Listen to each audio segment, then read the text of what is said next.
Welcome to Leadership Lessons from the Negro Leagues. My name is Steve Taddei, and we're pleased that Bob Kendrick, president of the Negro League Baseball Museum, is paying a visit to us today from Kansas City. Bob, welcome to Leadership Lessons from the Negro Leagues. Steve, as always, man, thanks so much for having me on the show. Well, I appreciate you being here, and Bob is here today to talk about some exciting news. It has been announced that a new facility is being built for the museum. Can you tell us about what is in the works? Yeah, we just recently made the announcement of our plans to build a brand new 30,000 square foot standalone state-of-the-art Negro Leagues Baseball Museum that will be built right around the corner from where the museum currently operates and will be built adjacent to the historic Paseo YMCA. And of course, the Paseo YMCA is the birthplace of the Negro Leagues. That is the building that Andrew Roop Foster led a group of 8 independent Black baseball team owners into that very historic building on February 13, 1920. And they signed the documents to start the Negro National League. And so we've been working to save that historic landmark for quite some time now, and we're going to convert it into the Buck O'Neill Education and Research Center. That building has about 40,000 square feet of space. And then the new addition will be attached to the historic landmark, and it will be about 30,000 square feet of exhibit space, giving us now 70,000 square feet of space that will be dedicated to both Black baseball history and social history.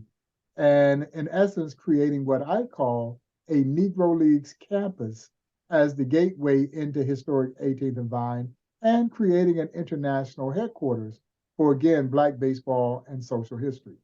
Great. Well, that's exciting. Now, I have heard you say that the Negro League Baseball Museum is as much a civil rights museum as it is a baseball museum. Can you talk a little bit about that? Yeah, no, absolutely. It is, as I like to say, as much a civil rights museum. It is a social justice museum. Steve, is just seen through the lens of baseball. But as I also oftentimes say, more importantly, it is triumph over that adversity. Mm-hmm. And those stories have not really been talked about or touted in the pages of American history books. And so we give folks maybe a little bit different purview into the civil rights movement and a more, I guess, a different perspective on social justice through the eyes of these incredible and courageous athletes who overcame tremendous social adversity to play the game that they love. Mm-hmm. But at its crux is exactly that.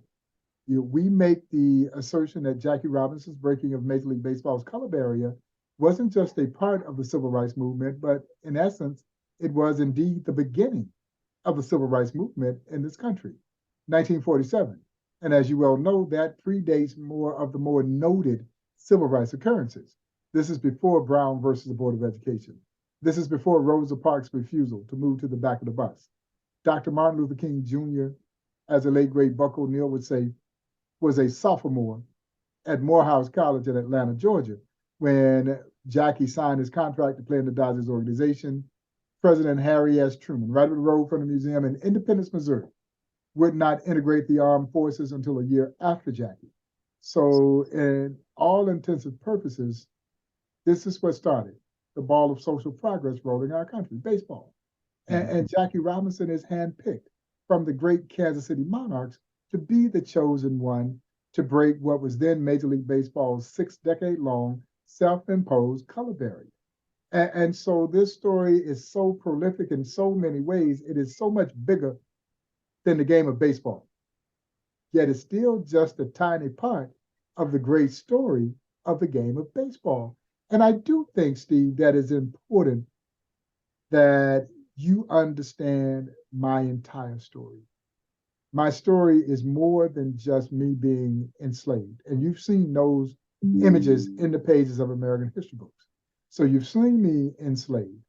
You've seen my struggles seeking equality in this country.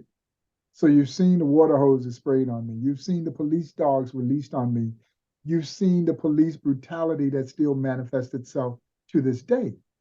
But my success stories have rarely ever been talked about. So there's very little commonality in the downtrodden aspect of my journey. Not very many folks can relate to my struggles. Now, you might empathize with them, but it's very difficult to relate to those. But you can relate to my success stories.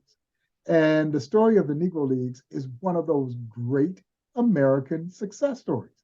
You won't let me play with you, then I'll create a league of my own. And when you stop to think about that, that is the American way. And so while America was trying to prevent them from sharing in the joys of her so-called national pastime, it was the American spirit that allowed them to persevere and prevail. And that is what makes this story so compelling, so awe-inspiring. And that's why I say, what's not to love about the story of the Negro Leagues? So I think we have an incredible opportunity to utilize this story not only for its historical and educational significance, but as a tremendous tool of hope and inspiration that can impact the lives of a lot of young people moving forward. Mm-hmm. That's well said. That's well said. Now, I have heard it said, you talk about how inspirational the Negro League players were. I've read in more than one place that there were more college men playing in the Negro Leagues than there were playing in the major leagues. Is that correct? That is correct. And it's a little known fact. And I think back to part of the reasoning behind the fact that baseball refused to integrate was this underlying belief that Black folks weren't smart enough to play, that we lacked the faculties to play in the major leagues. Now, again, as I've oftentimes said, I don't know when you had to be a Rhodes Scholar to play baseball, but that was the underlying and prevailing belief. But in essence, it was just fallacy. Because, again, as you just alluded, one of the little known facts about the Negro Leagues is that nearly 40% of his athletes had some level of college education, where at the same time, maybe 5% of those who played in the major leagues had any college education, for the simple reason that Major League Baseball then didn't want you to go to college. They got you right out of high school, put you into their farm system, and then you work your way into the big leagues. Well, the Negro Leagues didn't have that kind of sophisticated farm system. So what did they do? They trained on the campuses of historically Black colleges and universities. They would compete against the Black college baseball teams. And Steve, they would recruit a great deal of their workforce from those HBCUs. So as a result, they had a disproportionate number of college educated athletes in comparison to the major leagues. I remind folks that Jackie Robinson walks into a clubhouse where he was likely the most intellectual being in that clubhouse. Jackie, while he didn't go to an HBCU, had gone to Pasadena City College and UCLA. I'm going to venture a guess that very few of the players on that Dodger team had ever gone to college. And yet he is subjected to this incredibly harsh and unyielding social pressure when he may have been the most intellectual being in that dugout. And so it is important that we understand and we try to break down these misnomers and stereotypes that are so oftentimes the thing that perpetuates the images that we have of one another. I do think, however, that's why sports have been such a tremendous barrier breaker in our society, because it is that one place where we see each other up close and personal, and the things that you heard about me and the things that I may have heard about you, we find out that they're not true. And we find out also that we have far more in common than we do differences. But again, what we're trying to help people understand is that our differences are not things that you should be running from. You should be embracing them. They are things that make us unique. But again, we have far more in common than we do those differences. And I think through the lens of these athletes who are so courageous and their passion and love for this game, this starts to come I think, through this story, and people are able to grasp just that. That's a great takeaway. We have far more in common than our differences. Yes. Right. Now, the Negro League Baseball Museum has come a long ways from what I've read about the history. It started in the early 90s with office space. In a one-room office in 1990 that was a fraction of the size of my office. And I remember walking into that one-room office searching for the Negro Leagues Baseball Museum. I was looking for it, and I knocked on the door, and the late Don Motley, who was the executive director at that time, and I peeked my head in, and I said, well, I'm looking for the Negro Leagues Baseball Museum. And Stevie looks at me and says, son, you're standing in it. No, it was just this one room, had a few photographs on the wall, a few boxes with some artifacts in it. And guys like the late, great Buck O'Neill and other local Negro Leaguers who were still with us at that time, sad to say, every one of them who were involved with the early organizing of this museum, they have passed away. Mm-hmm. We don't have any left in Kansas City. But they literally took turns paying the monthly rent to keep that little office open. And as I like to say, with it, our hopes and dreams of someday building a facility that would pay rightful tribute to not only one of the greatest chapters in baseball history, but what now thousands of people each and every year discover one of the greatest chapters in American history. And again, that's the rich, compelling, inspirational story of the Negro Leagues. And so, yeah, it's been quite the journey to go from a one-room office as we did in 1990 when we established this organization to today being recognized as America's national Negro Leagues Baseball Museum. And that is something that we are inherently proud of, the fact that you had a dedicated few who believed that this story deserved to stand the test of time, who fully committed themselves to this project, which fueled the dream to build a facility, which we were able to do in November of 1997. And now to think that we are looking forward to building a new Negro Leagues Baseball Museum that will essentially triple the space that we have in our current home. And that's a significant step from that little one-room office when no one gave this museum any chance of succeeding. That was in 1990. Here we are 33 years later, again, recognized as America's National Negro Leagues Baseball Museum. And for me, it's been 30 years of my involvement with this organization, which started as a volunteer in 1993. So again, who knew? You go from being a volunteer to trying to lead what I truly believe is one of the most significant cultural institutions in the world, the Negro Leagues Baseball Museum. Wow. That's fantastic. It's just a beautiful story. And it's a story that the Kansas City Royals have gotten involved with too, haven't they?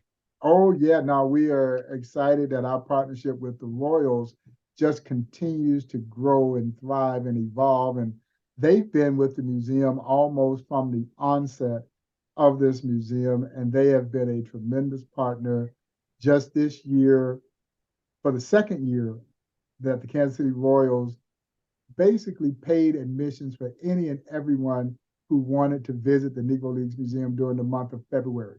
It was part of a collaborative Black History Month celebration, and we saw over 14,000 people walk through these turnstiles, and the Royals and Royals Charities, in their generosity, picked up the cost of that admission.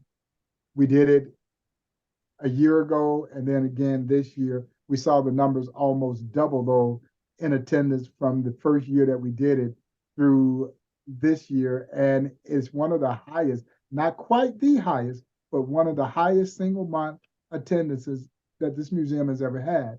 And so now I tip my cap to my friends over at the Kansas City Royals and Royals Charities for their continued generosity. They continue to find ways to utilize the platform that they have to help generate awareness, which also helps generate additional resources in support of this museum. Excellent, excellent. That's a good partnership. Now, what is the timeline you have? When do you think it'll be complete? soon as I can raise this $25 million. And the quicker we can raise this 25 million, the quicker we can break ground. Honestly, it's actually now 24 million because, as you know, Bank of America, they they issued the first $1 million grant to this project. So now I am 1/25th of the way home. So I only have $24 more million to try and raise, which is going to be the construction cost to build a new facility. Of course, we'll be raising a significant amount more money so that we can have operating revenue as well as hopefully create an endowment for this museum, something that this museum in its tremendous history has never had. Most museums start with some seed money already in place. We're so fond of saying that we started with a hope and a prayer. But as I mentioned earlier, we had a dedicated few who just believed that this story deserved to be told and that the legacy of the Negro Leagues should play on. And that was with the understanding, Steve, that we were losing these athletes to time. Even when we started this project in 1990, we knew it was literally a race against time, that the people who made this history, it wasn't a matter of if, it was a matter of when they were all going to be gone. But even more so, the people who saw them play, we're losing them as well. And so every time you lose one of these players, you lose a tremendous resource.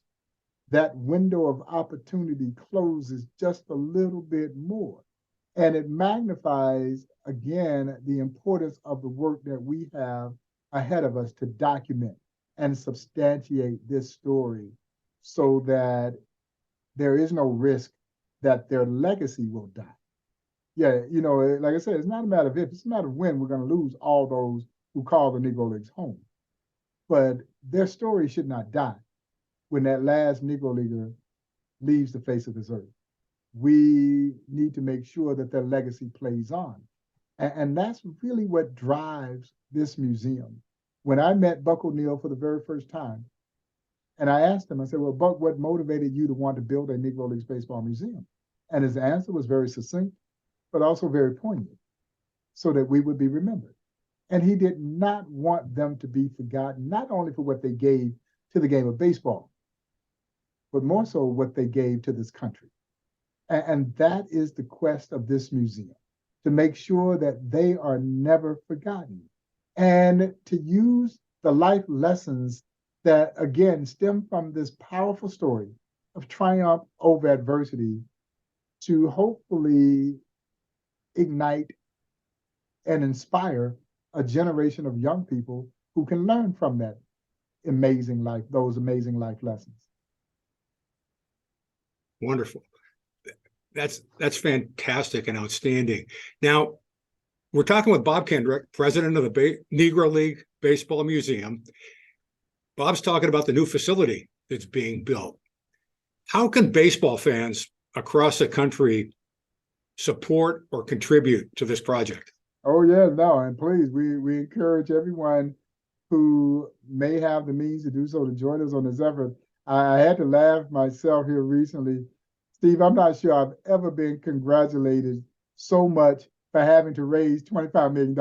People every day, oh, Bob, congratulations, man. But they are excited.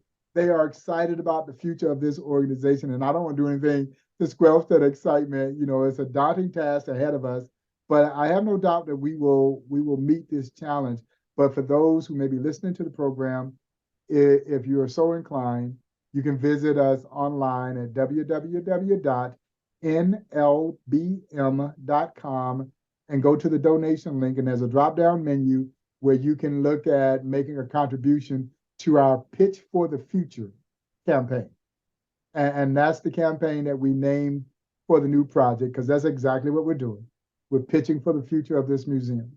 And you can certainly support it through those avenues. And we are genuinely excited about the challenge of raising this money. And I hope that we can raise this money in a timely fashion. We gave ourselves 5 years. I don't want this campaign to take 5 years to complete.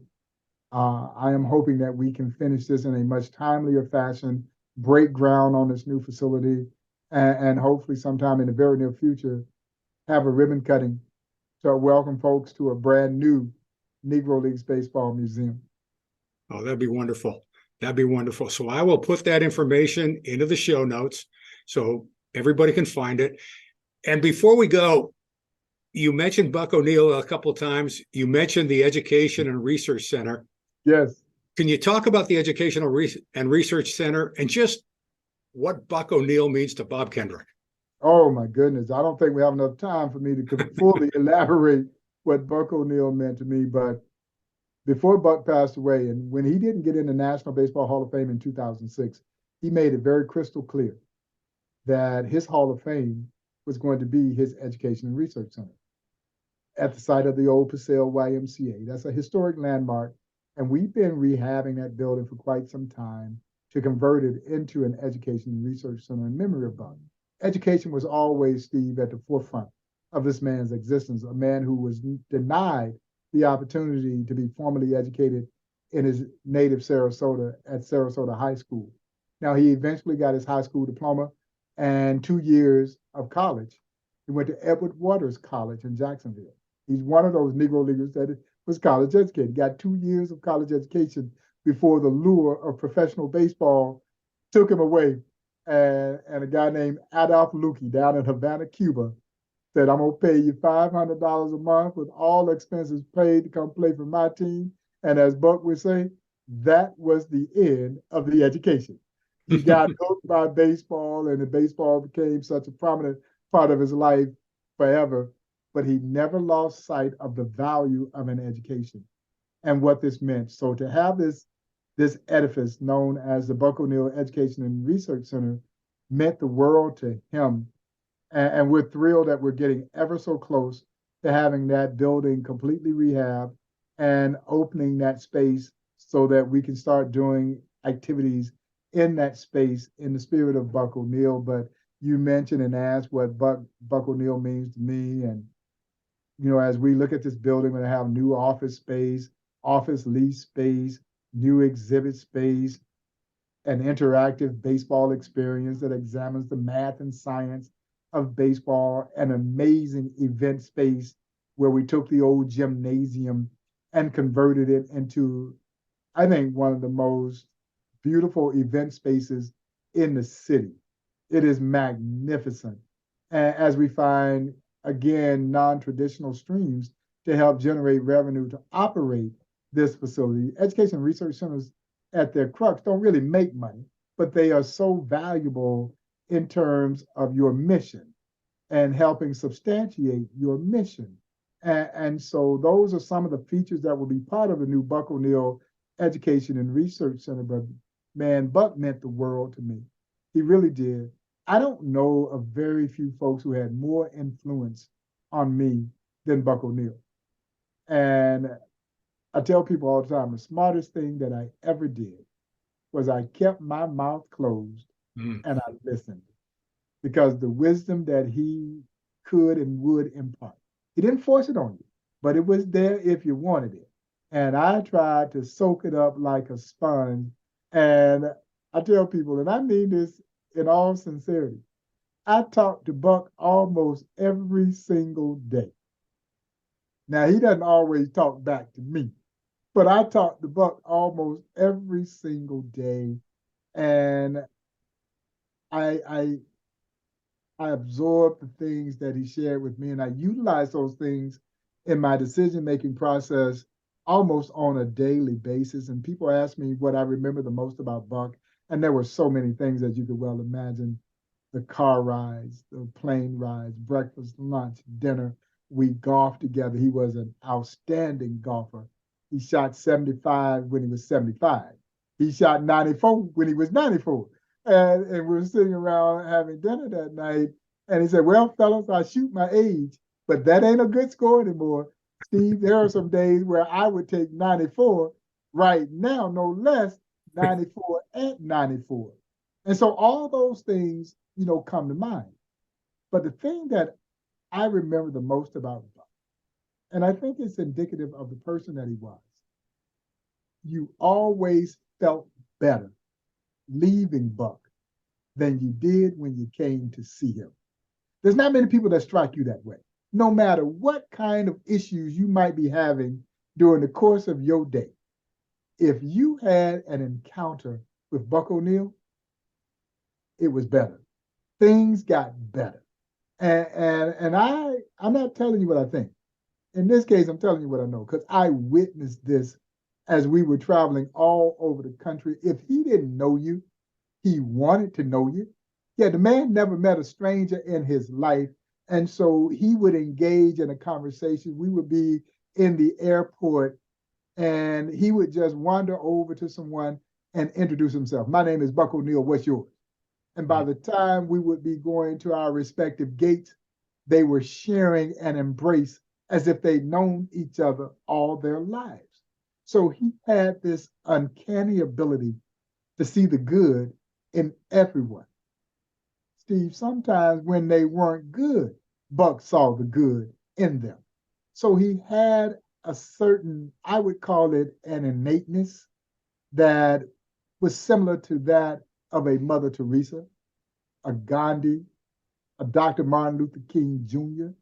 Yeah, the universal ability to love.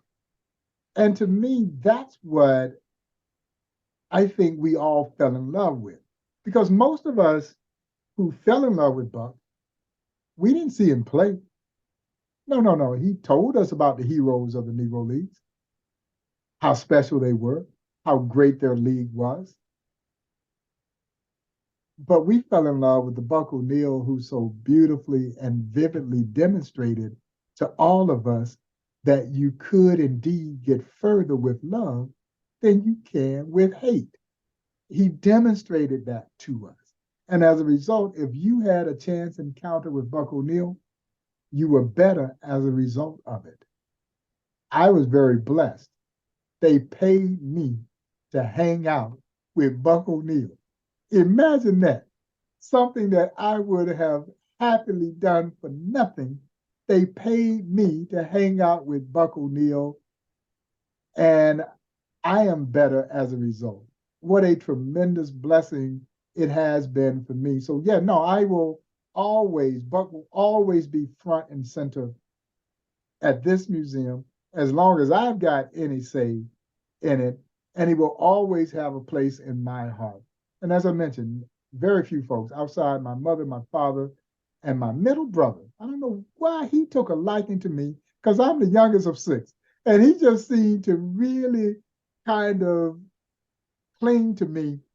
They have had the most influence on me as anyone. And so now Buck O'Neil is particularly important to me, always has been from the day that I met him for the very first time uh, to this to this point in my life, and it will always remain that way.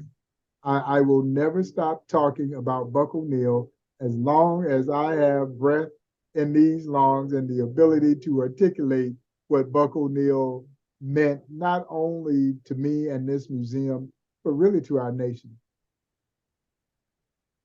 What sticks with me is when you said the universal ability to love. And that's it in a nutshell. That just That's sums it it, up. man. So that's fantastic. That's it. Yeah. Yeah. Well, Yeah. well, that's great. Bob Kendrick, I appreciate you being on the show today. I wish you much success with the new facility for the Negro League Baseball Museum. And I always love to talk with you on the show. We have a great conversation, and it's just wonderful talking with you. Oh, Steve, I always appreciate the opportunity, man. Thank you so much for providing your platform to allow me to talk about the great work that we're doing here at the Negro Leagues Baseball Museum. For those who might be in the Kansas City area who hear this show, we're opening up a brand new exhibit next month called the Black Aces.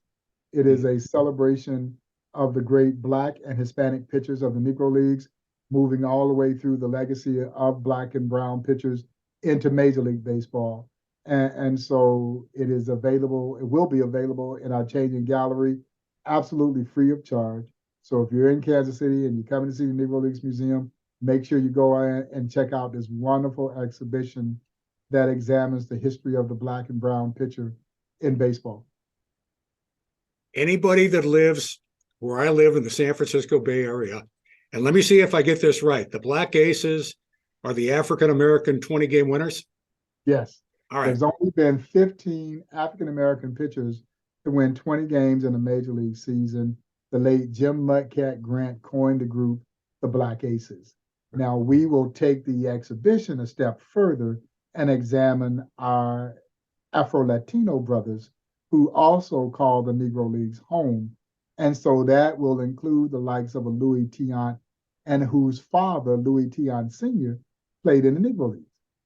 And it includes the likes of a Jose Mendez, El Diamante, the Black Diamond, who was absolutely dazzling, who also called the Negro Leagues home, and Martin Dehigo, the great player from Cuba, who played all 9 positions, but was also a great pitcher as well. And so their stories will be included, but the group that is known as the Black Aces, they are the 15 African-American pitchers to win 20 games in a major league season. Well, the reason I talk about my Bay Area fans, because to all my friends who are Oakland A's fans, we are talking about Vida Blue. We are talking about Mike Norris. Yes. We are talking about Dave Stewart. Yes. And for all my Alameda friends that went to Ensenada High, we are talking about Dontrell Willis. Yes. So it's a local angle for me. And not too far down the road in Sacramento, CC Sabathia. That's right. That's right. I knew I'd miss somebody. But yeah, CC Sabathia, Sacramento area, Vallejo. I think he lives in Fairfield now, but Northern California is well represented. Part of the Black Aces. Yeah, no, well represented. Right. Well, anyway, Bob, thanks for being on the show today, and let's keep in touch. Oh, Steve, like I said, it's always a pleasure, man. Thank you so much. You're welcome.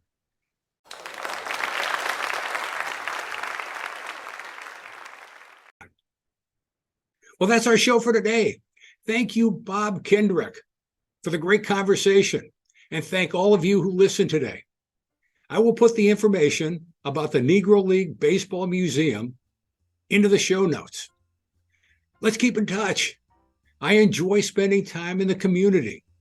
If you would like to hear more about the Negro Leagues, I'm available to speak virtually or in person at your service club, youth group, religious organization, or your Toastmasters club. You can reach out to me by email. My address is in the show notes. Please also hit me up on Twitter with your opinions and what you're passionate about. I would be grateful if you would like, share, comment, and subscribe, so this message will go far and wide, and we'll find that shining needle of common ground in that haystack of fear.